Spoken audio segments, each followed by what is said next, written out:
So the next oscillator type isn't technically an oscillator. The next oscillator type is the control of the audio input that the Mini-Freak features. Like many other synthesizers going back many, many years, the Mini-Freak has the ability to take external sound and run it through the various functions and parts of itself.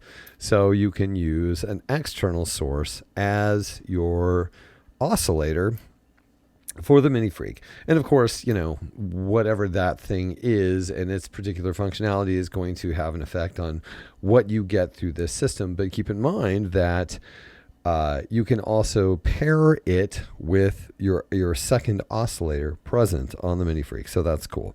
Okay, so what I did, I thought it'd be super clever, and I hooked up a Micro-Freak to the audio input, and I'm going to use a Micro-Freak patch to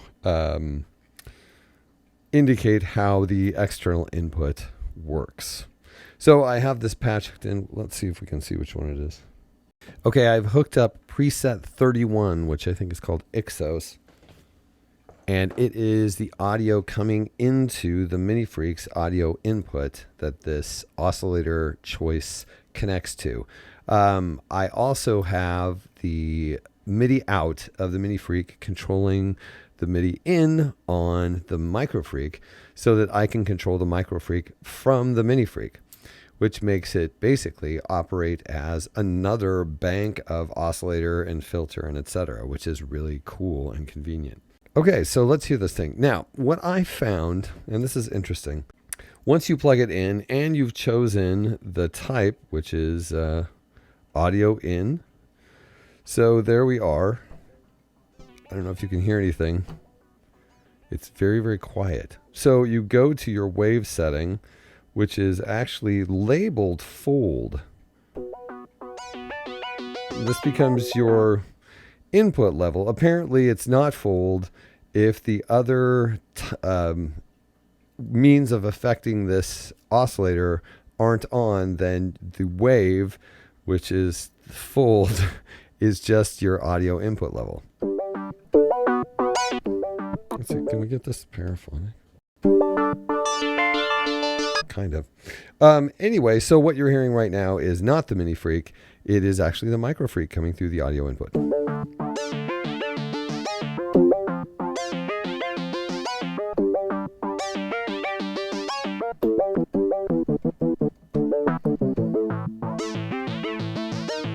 So we have that going. Now, then we have, let's go to our first means of manipulating the oscillator, which is the decimate function. Decimate damages the input signal, and also apparently this will then activate the fold aspect of the fold. So you're actually getting two signals at once. I don't know. This doesn't make entirely a lot of sense to me, but I guess that's how it's working. So let's hear what decimate sounds like. Oops.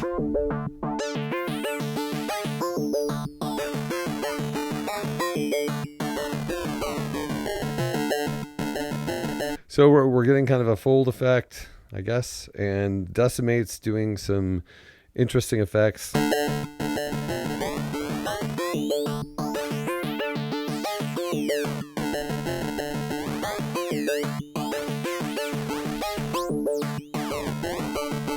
What happens when we turn down?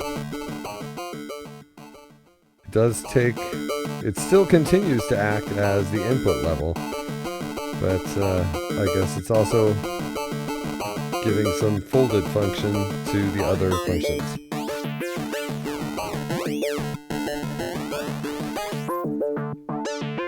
Then our shape knob controls what is noise.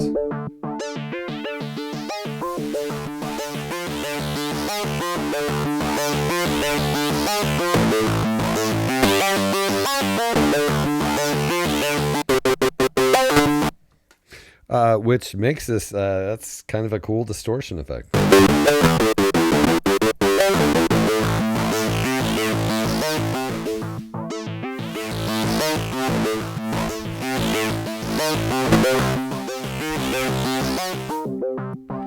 go back to our decimate.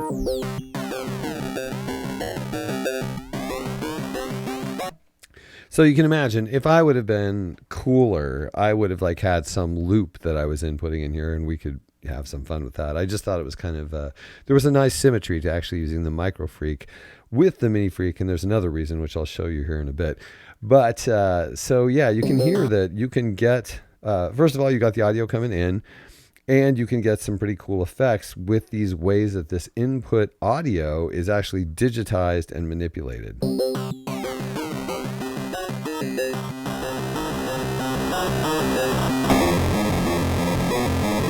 Now, I don't know if you're a big industrial fan, but I am, and so you can get some really messy stuff out of this.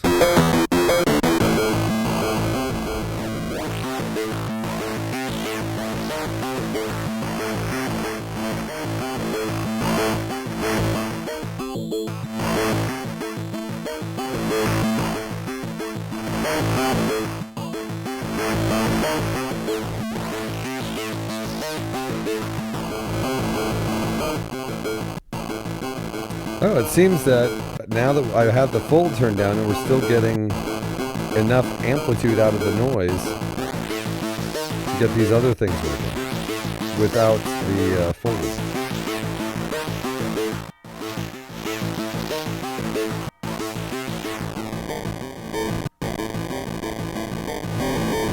So you have these input effects that are occurring with the signal that you're getting. There's digitization going on of the input audio, and then you have the ability to manipulate it. But you know, keep in mind that's really cool. But we're also, that signal is going through the rest of the synthesizer as well.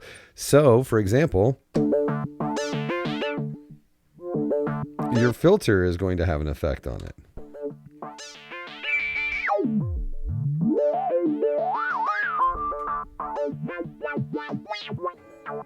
So you have the ability, you know, then to use various aspects of the system to affect what you're inputting. Well, I mean, let's get the amplitude envelope going here.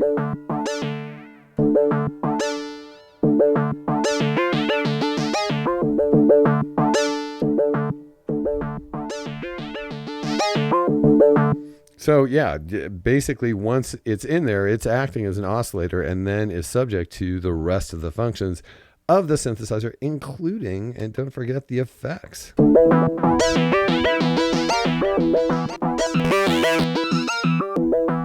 This is a great way. If you have a synth that you wish you had effects for and you don't have effects for, you can get effects for by just running it into this system.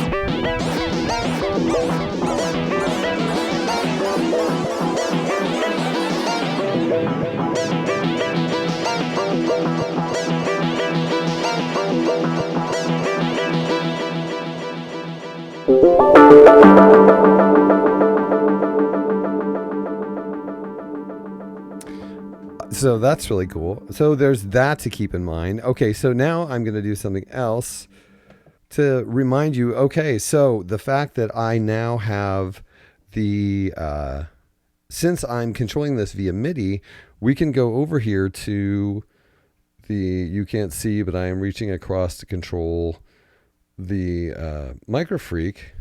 And so we can choose a patch over there. Let's go to our oscillator. Let's just go with basic waves. Let's turn the volume of basic waves up.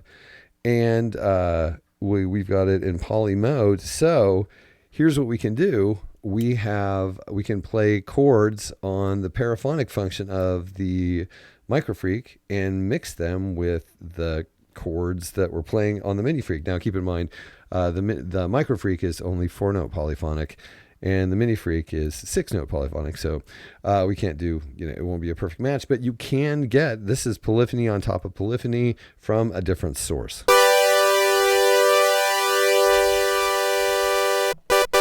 So that's what we're, oh, is that really what we're going for?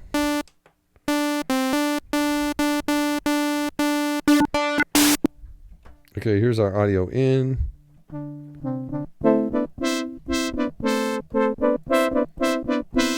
And let's add another oscillator set to that.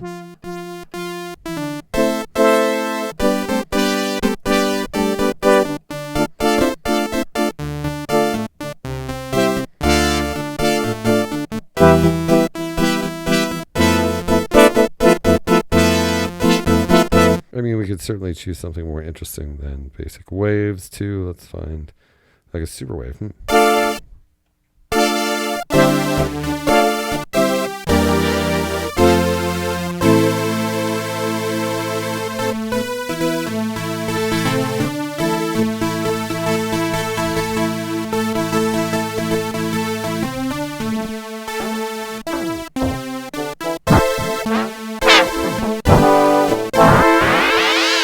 So yeah, basically what I'm saying is you then have a wealth of functionality coming from an external source. And it doesn't have to be, of course, a Microfreak. It could be literally anything. You could be MIDI controlling it. You could be using a synth that has completely different sound set and running it into this synth and mixing it with one layer of oscillators from this synth, which really expands your possibilities.